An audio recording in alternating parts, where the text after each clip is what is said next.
اگر تم دنیا کا سب کچھ لینا چاہتے ہو، دنیا کی ہر چیز حاصل کرنا چاہتے ہو، تو پہلے رب کو حاصل کرو۔ دنیا و آخرت کی ہر شے حاصل کرنے سے پہلے رب کو حاصل کرنا ضروری ہوگا جوانوں۔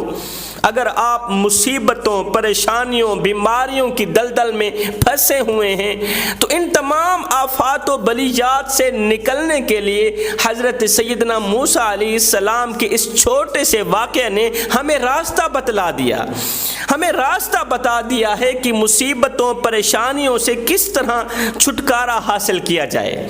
افلاطون کا نام تو آپ نے سنا ہوگا۔ افلاطون بہت بڑا حکیم اور اپنے زمانے کا بہت بڑا عقل مند انسان تھا۔ کہا جاتا ہے کہ وہ جنگل میں ایک معمولی سی جھونپڑی میں رہتا تھا اور لوگوں سے میل ملاپ بالکل نہیں رکھتا تھا۔ وہ افلاطون اللہ کو تو مانتا تھا مگر رسولوں کو نہیں مانتا تھا۔ حضرت موسیٰ علیہ السلام کی ایک دفعہ اس افلاطون سے ملاقات ہوئی۔ حضرت موسیٰ علیہ السلام نے اسے ایمان لانے کی دعوت دی، ایمان کی دعوت دی کہ میں اللہ کا نبی ہوں، میرے اوپر ایمان لے آؤ۔ اس افلاطون نے کہا کہ ایمان لانے سے پہلے میرا آپ سے ایک سوال ہے، آپ جب تک اس کا صحیح طرح جواب نہیں دو گے میں ایمان نہیں لاؤں گا۔ وہ سوال یہ ہے کہ فرض کیجئے اللہ تعالیٰ اپنے بندوں کی طرف تیر پھینک رہا ہے اور بندے اس تیر کا نشانہ ہیں، سمجھ میں نہیں آ رہا کہ بندوں کو پیدا کر کے ان پر تیر کیوں پھینکے جا رہے ہیں، سمجھ میں نہیں آ رہا کہ اللہ تعالیٰ خود اپنے بندوں کو پیدا کرتا ہے پھر ان پر تیر کیوں برساتا ہے، تیر کیوں پھینکتا ہے، بندوں کو نشانہ کیوں بناتا ہے۔ تیر کا مطلب مصیبتیں، تیر کا مطلب پریشانیاں، تیر کا مطلب بیماریاں، تیر کا مطلب آفات و بلیات، غربت اور تکلیف وغیرہ وغیرہ۔ اے موسیٰ مجھے ان تیروں سے بچنے کا جواب کی صورت میں کوئی حل بتا دو۔ یہ سنتے ہی حضرت سیدنا موسیٰ علیہ السلام نے فرمایا ان تیروں سے بچنے کا حل یہی ہے کہ تیر پھینکنے والے کی بغل میں بیٹھ جاؤ۔ حضرت موسیٰ علیہ السلام نے اس کا سوال سنتے ہی فرمایا ان تیروں سے بچنے کا حل یہی ہے کہ تیر پھینکنے والے کی بغل میں بیٹھ جاؤ، اس لیے کہ تیر پھینکنے والا سامنے تو تیر پھینکے گا، اپنی بغل میں تیر نہیں پھینکے گا۔ مطلب یہ ہے کہ اللہ کے قریب ہو جاؤ۔ اگر تم مصیبتوں سے بچنا چاہتے ہو، اگر تم پریشانیوں سے بچنا چاہتے ہو، اگر تم تکلیفوں سے، آفات و بلیات سے بچنا چاہتے ہو تو اللہ کے قریب ہو جاؤ، اللہ کی بغل میں بیٹھ جاؤ۔ جب تم اللہ کے قریب ہو جاؤ گے تو اوپر کی طرف سے پھینکے گئے تیر تم پر اثر نہیں کریں گے۔ میرے محترم بھائیو اور دوستو، جب تم دیکھو کہ تمہارے اوپر پریشانیاں آ رہی ہیں، پریشانیوں، مصیبتوں، آفات و بلیات کے تیر تم پر برس رہے ہیں تو حضرت موسیٰ کے فرمان پر عمل کرنا، کچھ بھی نہ کرنا، تیر مارنے والے کی بغل میں بیٹھ جاؤ، تیر مارنے والے کی بغل میں چھپ جاؤ، یعنی مسجد میں چھپ جاؤ، مسجد میں آ جاؤ، توبہ کرو، اللہ کے حضور جھک جاؤ، رب کو راضی کر لو، رب کو حاصل کر لو۔ جب رب تمہارا ہو گیا تو پھر سب تمہارا ہو گیا، پھر ٹینشن لینے کی ضرورت نہیں ہوگی، پھر پریشان ہونے کی ضرورت نہیں ہوگی۔ ایک چور تھا، وہ ایک بادشاہ کے محل میں چوری کرنے کے ارادے سے گیا۔ رات کا دوسرا پہر تھا، اس نے سنا کہ ایک کمرے کے اندر سے بادشاہ اپنی بیوی سے کہہ رہا ہے کہ میں اپنی بیٹی کی شادی ایسے آدمی سے کروں گا جو نہایت ہی متقی اور پرہیزگار ہوگا، میں اپنی شہزادی کی شادی اس دولہے سے کروں گا جو اللہ کا ولی ہوگا، جس کے دل کا تعلق اللہ کی ذات کے ساتھ جڑا ہوا ہوگا۔ بادشاہ کی یہ بات سن کر چور نے دل ہی دل میں فیصلہ کیا کہ قبل اس کے کوئی اور ولی بن جائے، قبل اس کے کہ کوئی اور شہزادہ بن جائے، کوئی اور دولہا بن جائے، یہ کام میں نہ کر کے دکھاؤں، ہو سکتا ہے میرے ساتھ شہزادی کی شادی ہو جائے۔ یہ چور ہرس اور لالچ میں آ کر بادشاہ کی آواز سن کر یہ چور ہرس اور لالچ میں آ کر گھر کی طرف روانہ ہوا۔ سوچتے سوچتے ایک تدبیر اس کے ذہن میں آئی کہ یہ جو بادشاہ کے محل کے قریب ایک مسجد ہے، میں اس مسجد میں جا کے ڈیرے نہ لگا لوں، کسی اور جگہ عبادت کرنے سے بہتر ہے بادشاہ کے محل کے قریب جو مسجد ہے اسی مسجد میں عبادت کی جائے۔ اب یہ چور بزرگانہ لباس پہن کر بزرگوں کی وضاقتہ اختیار کر کے وہاں دن رات عبادت میں مشغول ہونے لگا۔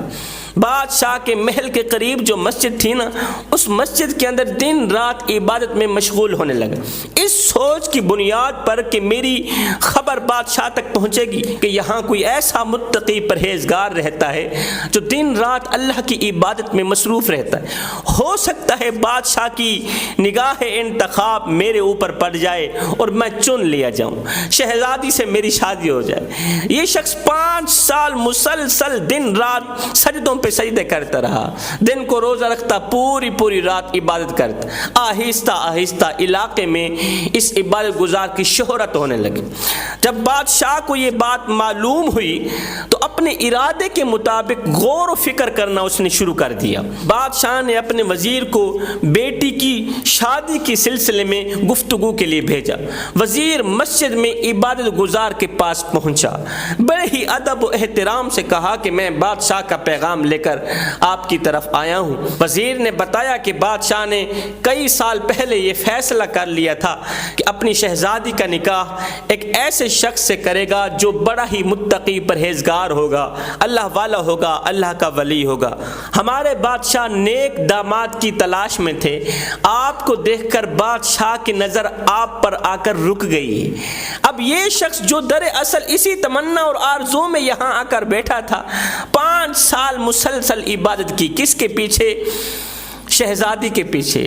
وزیر کی گفتگو سن کر ایک دم رونے لگا۔ جب وزیر نے رونے کی وجہ دریافت کی نا تو عبادت گزار نے کہا، میں نے سوچا تھا کہ اپنی عبادت کے ذریعے، عبادت گزاری کے ذریعے بادشاہ کی بیٹی ضرور حاصل کروں گا، کیونکہ جب بادشاہ میرا ہو گیا تو ساری بادشاہی میری ہو گئی۔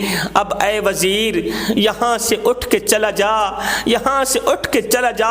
مجھے بادشاہ کا رشتہ قبول نہیں ہے، مجھے شہزادی کا رشتہ قبول نہیں ہے، بادشاہ کی خوبصورت شہزادی ہرگز قبول نہیں، اس لیے کہ میرے سجدوں نے میرے دل کا تعلق میرے رب سے جوڑ دیا ہے، میرے قیام نے، میرے رکوعوں نے، میرے سجود نے، میرے روزے نے میرے دل کا تعلق میرے رب سے جوڑ دیا ہے۔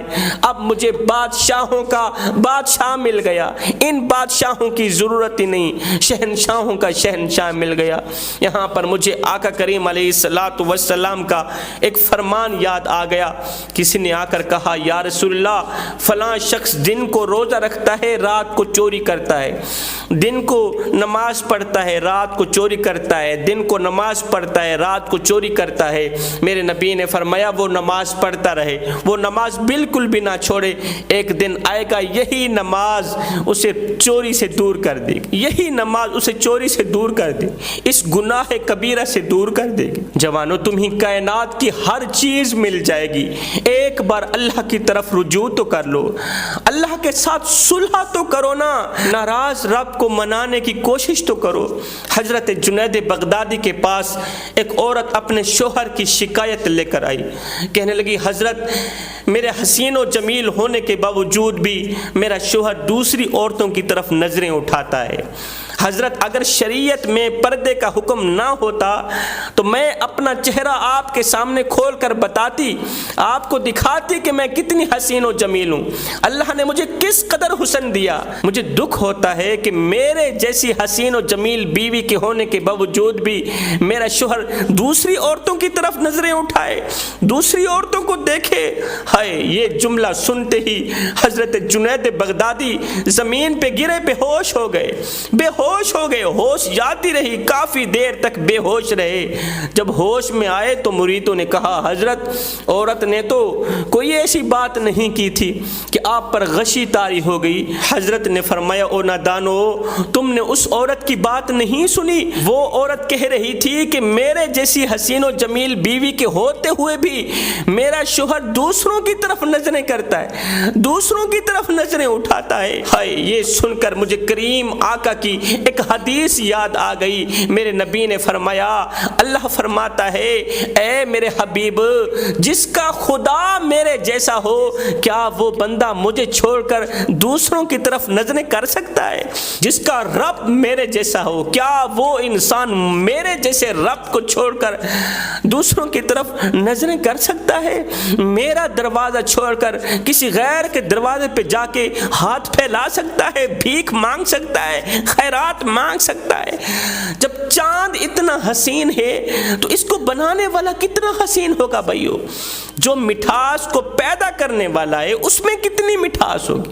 پتہ نہیں میری قوم کے نوجوانوں کو کیا ہو گیا ہے، میرے رب کو چھوڑ کر کہاں بھٹک رہے ہیں میری قوم کے نوجوان۔ اللہ فرماتا ہے او میرے بندے، ایک بار تو میری چوکھٹ پہ آ کر تو دیکھ، ایک بار اپنا دامن پھیلا کر تو دیکھ۔ اے بخشش کی حد نہ کر دو مجھے رب العالمین بھی نہ کہنا، بخشش کی انتہا نہ کر دو مجھے رب العالمین بھی نہ کہنا۔